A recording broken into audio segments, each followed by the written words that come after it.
Lorry ಮತ್ತು cruiser ನಡುವೆ ಭೀಕರ ಅಪಘಾತ ಸಂಭವಿಸಿದ ಪರಿಣಾಮ 7 ಜನ ಸ್ಥಳದಲ್ಲಿ ಸಾವನ್ನಪ್ಪಿದ್ದು, 2 ಗಂಭೀರವಾಗಿ ಗಾಯಗೊಂಡಿರುವ ಘಟನೆ ಇಂದು ಮುಂಜಾನೆ ಯಲ್ಲಾಪುರದ ಅರೆಬೈಲು ಘಾಟ್ನ ಬಳಗಾರ್ ಬಳಿ ನಡೆದಿದೆ.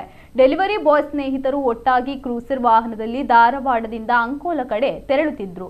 ಆಗ ಯಲ್ಲಾಪುರದಿಂದ ಅಂಕೋಲ ಕಡೆ ತೆರಳುತ್ತಿದ್ದ ಲಾರಿಯೊಂದು ಡಿಕ್ಕಿ ಹೊಡೆದು ಈ ಅವಘಡ ಸಂಭವಿಸಿದೆ ಎನ್ನಲಾಗಿದೆ. ಅಪಘಾತದ ತೀವ್ರತೆಗೆ ಕ್ರೂಸರ್ನಲ್ಲಿದ್ದ 7 ಮಂದಿ ಸ್ಥಳದಲ್ಲೇ ಸಾವನ್ನಪ್ಪಿದ್ದಾರೆ. ಗಂಭೀರ ಗಾಯಗೊಂಡ 2ರನ್ನು ಆಸ್ಪತ್ರೆಗೆ ದಾಖಲಿಸಿದ್ದು, ಮೃತದೇಹಗಳನ್ನು ಮರಣೋತ್ತರ ಪರೀಕ್ಷೆಗೆ ಯಲ್ಲಾಪುರ ಸರ್ಕಾರಿ ಆಸ್ಪತ್ರೆಗೆ ರವಾನಿಸಲಾಗಿದೆ. ಇನ್ನು ಈ ಘಟನಾ ಸಂಬಂಧ ಯಲ್ಲಾಪುರ ಠಾಣೆಯಲ್ಲಿ ಪ್ರಕರಣ ದಾಖಲಾಗಿದೆ.